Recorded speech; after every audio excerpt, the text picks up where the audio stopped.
यांच्या माध्यमातून आज आपण खरीप हंगामपूर्व कार्यशाळा या ठिकाणी आयोजित केली आहे आणि या कार्यक्रमासाठी आपल्याला मार्गदर्शन करण्यासाठी व्यासपीठावरती उपस्थित आपल्या विभागाचे उपविभागीय कृषी अधिकारी आदरणीय सतीश शिरसाट साहेब, त्याचबरोबर या ठिकाणी सूत्रसंचालन करणारे आपले तंत्र अधिकारी आदरणीय बनकर साहेब, आपल्या कृषी विज्ञान केंद्राचे शास्त्रज्ञ डॉक्टर गावडे सर, या ठिकाणी तालुका कृषी अधिकारी आदक मॅडम, ढवळे साहेब, विखे साहेब, त्याचबरोबर या ठिकाणी चारही तालुक्यामधून उपस्थित असलेले सर्व कृषी अधिकारी, सर्वप्रथम मी आपलं सर्वांचं कृषी विज्ञान केंद्राच्या वतीने या ठिकाणी सहर्ष स्वागत करतो। आज आपण ही कार्यशाळा, खरीपाची जी कार्यशाळा आहे तर ती सुरुवातीलाच आपण या ठिकाणी घेतोय। सर्वात महत्त्वाचं कारण म्हणजे आपण ही कार्यशाळा घेण्याच्या पाठीमागे जो आपला उद्देश आहे तो म्हणजे खरीप हंगाम सुरू होतोय आणि शेतकऱ्यांना आपण सर्वात पहिले मार्गदर्शक आहोत। मग आपल्या गावातील सहाय्यक कृषी अधिकारी असतील, त्याचबरोबर आपले उप कृषी अधिकारी असतील आणि सर्वच आपल्या कृषी क्षेत्रामध्ये काम करणारे आपल्या कृषी विभागाचे सर्व अधिकारी हे प्राथमिक लेवलला आपल्या गावामध्ये सर्व शेतकऱ्यांना मार्गदर्शन करत असतात आणि हे मार्गदर्शन करत असताना आपल्या विभागाच्या माध्यमातून ज्या काही विविध मोहिमा आपण ज्या हाती घेत असतो आणि ह्या मोहिमांच्या माध्यमातून शेतकऱ्यांचं उत्पादन वाढणं, त्यांचा उत्पादन खर्च कमी होणं आणि त्याच्या माध्यमातून शेतकऱ्यांना बाजारपेठेशी जोडणं हा मुख्य हेतू आपल्या ह्या अभियानाचा आहे।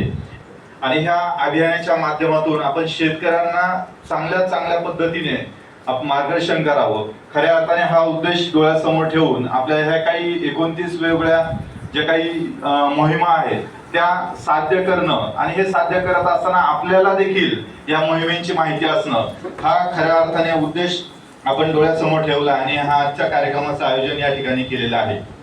आज आपण पाहतोय की मगाशी साहेबांनी सांगितलं की मागच्या शतकामध्ये जे काय बदल झाले ते मागच्या 50 वर्षात झाले आणि हे 50 वर्षाचे बदल हे मागच्या 10 वर्षात झाले आणि आता जे 10 वर्षातले बदल आहेत ते काही एआयच्या माध्यमातून काही मिनिटांमध्ये आपण ते घडवून आणू शकतो।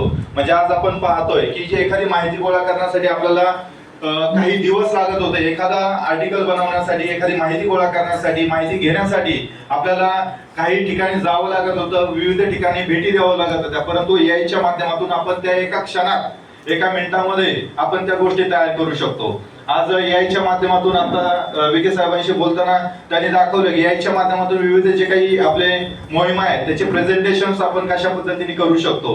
अगदी एका मिनिटाच्या माध्यमातून आपण एआयच्या माध्यमातून ही सर्व माहिती गोळा करू शकतो आणि शेतकऱ्यांना जे काय आपल्याला तंत्रज्ञान द्यायचं आहे हे तंत्रज्ञान आपण अगदी चांगल्या भाषेमध्ये, सोप्या भाषेमध्ये आपण शेतकऱ्यांपर्यंत पोहोचवू शकतो। अशा पद्धतीने हे जे काही एआयचं युग आहे आपलं, याच्यामध्ये आपल्याला शेतकऱ्यांना चांगल्या पद्धतीने मार्गदर्शन करायचं आहे।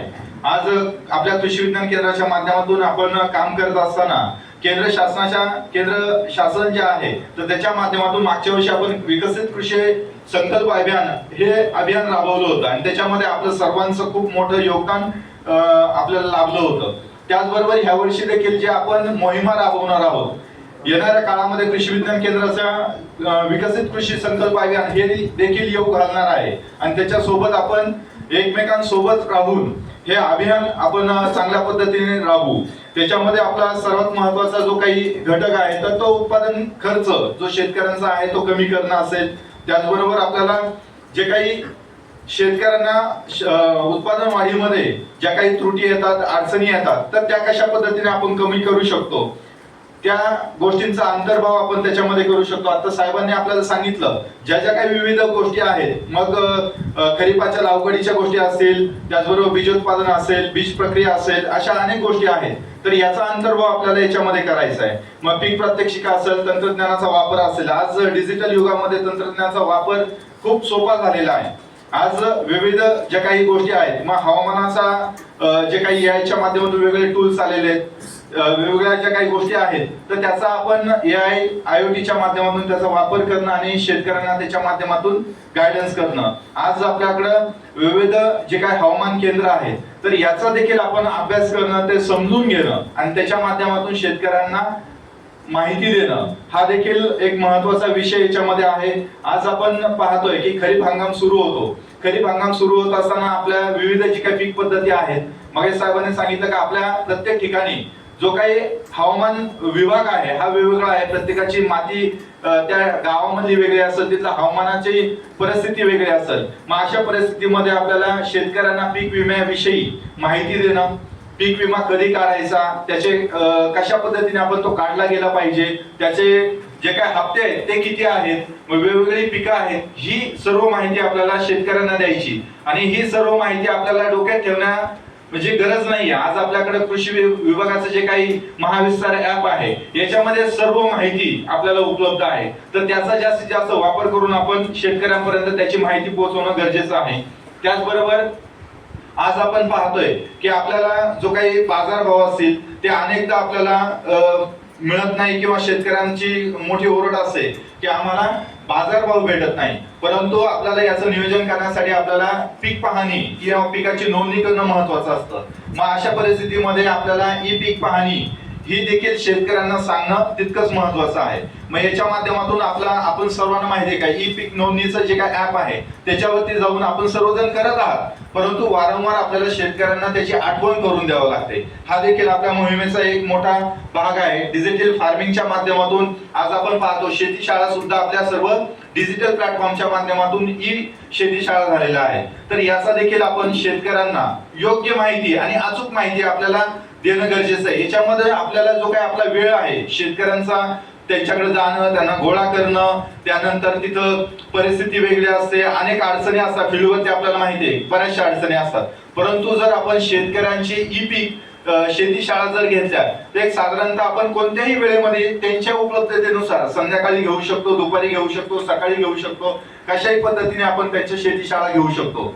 परंतु याची माहिती सातत्याने त्यांना देणं गरजेचं आहे। त्याचबरोबर आता केंद्र शासन असेल, राज्य शासन असेल, नैसर्गिक शेतीच्या माध्यमातून आज आपण अनेक गोष्टी शेतकऱ्यांना सांगत आहोत। एक मोठं अभियान आपण नैसर्गिक शेतीच्या माध्यमातून राबवत आहोत। मग याच्यामध्ये आपल्याला जीवामृत असेल, घनामृत असेल, विविध जे काही निविष्ठा उत्पादन असतील, ह्या सर्व निविष्ठा आपल्याला त्याच्या माध्यमातून करायच्या आहेत। परंतु हे करत असताना त्याचं प्रॅक्टिकल आज आपल्या याच्यामध्ये आपल्या आजच्या या कार्यशाळेमध्ये ठेवलेलं आहे। त्याचं कारण म्हणजे आपण फक्त तोंडी सांगतो, परंतु प्रॅक्टिकल करत असताना कुठल्या अडचणी शेतकऱ्यांना येऊ शकतात याचं नॉलेज देखील आपल्याला पाहिजे, माहिती असणं गरजेचं आहे। मग त्याचं देखील आज आजच्या ह्या कार्यक्रमामध्ये आपण त्याचं प्रॅक्टिकल आपण ठेवलेलं आहे। त्याचबरोबर खरीप हंगाम म्हटलं की जलसंधारण आलं, त्याचं नियोजन आलं, पाणी वापराचं नियोजन आलं, त्याचबरोबर आपण ठिबक सिंचन असेल किंवा सूक्ष्म सिंचनाचे विविध उपाययोजना असतील त्याचं शेतकऱ्यांना माहिती देणं, त्याचबरोबर त्यांना त्याच्या जे काय अनुदान आहे ते देखील त्याची माहिती देणं आणि त्यांना उपलब्ध करून देणं हा देखील आपल्या मोहिमेचा एक भाग आहे। बीज प्रक्रिया असेल, खत पुरवठा असेल, सोयाबीन आता खरीपामध्ये आपल्याकडे सोयाबीन मोठ्या प्रमाणात लावलं जातं, तर त्याचा बियाणांचा पुरवठा असेल, दर्जेदार बियाणं कुठलं आहे, त्याची जात कोणती आहे, त्याची लागवड कशा पद्धतीने करायचं, बीबीएफने करायचं काय, तर ह्या सर्व गोष्टी आपल्याला माहिती असणं गरजेचं आहे। आणि हे सर्व करत असताना आपण आपलं जे काय आपण म्हणतो कॅपॅसिटी बिल्डिंग ती होणं देखील आपली गरजेचं आहे। त्या अर्थाने खऱ्या अर्थाने आजचा हा कार्यक्रम आपण राबवतोय। या मोहिमेच्या अंतर्गत कृषी विभागाच्या वेगवेगळ्या ज्या काही योजना आहेत त्यांची माहिती पोहोचवणं, त्याच्या माध्यमातून आपले जे काही शेतकरी म्हणजे आपला बळीराजा आहे आणि याला आपल्याला सक्षम बनवायचं, याच्यासाठी विविध योजना, मग कृषी यांत्रिकीकरण सारखी योजना असेल, आपण गटाच्या माध्यमातून आता बऱ्यापैकी कृषी यांत्रिकीकरण योजना असेल किंवा इंडिव्हिज्युअल शेतकऱ्याला देखील त्याचा मोठ्या प्रमाणात लाभ दिला आहे। त्याचबरोबर हे करत असताना ज्यावेळेस पीक काढणीला येतं त्यावेळेस मूल्य साखळी आपल्याला त्याची दृढ करणं गरजेचं आहे। मग त्याच्या माध्यमातून क्लिनिंग ग्रेडिंग असेल, त्याचं पॅकिंग असेल, त्याला बाजारपेठेमध्ये त्याची विक्री व्यवस्थापन करून देण्याची जी काही प्रक्रिया असेल, ह्या सर्व गोष्टींची आपल्याला माहिती या मोहिमेच्या माध्यमातून शेतकऱ्यांना देणं गरजेचं आहे। त्याचबरोबर शेतकऱ्यांना आपण हे जे काही कार्यक्रम राबवतो तर ह्याच पद्धतीने आपल्याला शेतकऱ्यांना प्रशिक्षित करणं, त्यांची कॅपॅसिटी बिल्डिंग करणं, त्यांना सक्षम बनवणं हा देखील आपल्या ह्या खरीप हंगामातील एक मोहिमेचा महत्वाचा भाग आहे। अशा पद्धतीने आपण एक चांगलं एक खरीप हंगाम आपल्या दृष्टिकोनातून आणि शेतकऱ्यांच्या दृष्टिकोनातून चांगला जाईल ही अपेक्षा या ठिकाणी व्यक्त करतो आणि आपल्या सर्वांना कृषी विभागाच्या सर्व अधिकारी वर्गाला आमच्या कृषी विज्ञान केंद्राच्या वतीने मी सर्वांना शुभेच्छा देतो. आपण नाही तर आपण सर्व मिळून, मग कृषी विज्ञान केंद्र त्याच्यामध्ये असेल, कृषी विभाग त्याच्यामध्ये असेल, आपण हातामध्ये हात धरून आपण शेतकऱ्याच्या बांधावरती जाऊन शेतकऱ्यांना सक्षम करण्याचा प्रयत्न करू. एवढंच बोलून मी या ठिकाणी थांबतो आणि सर्वांना पुन्हा एकदा शुभेच्छा देतो. धन्यवाद.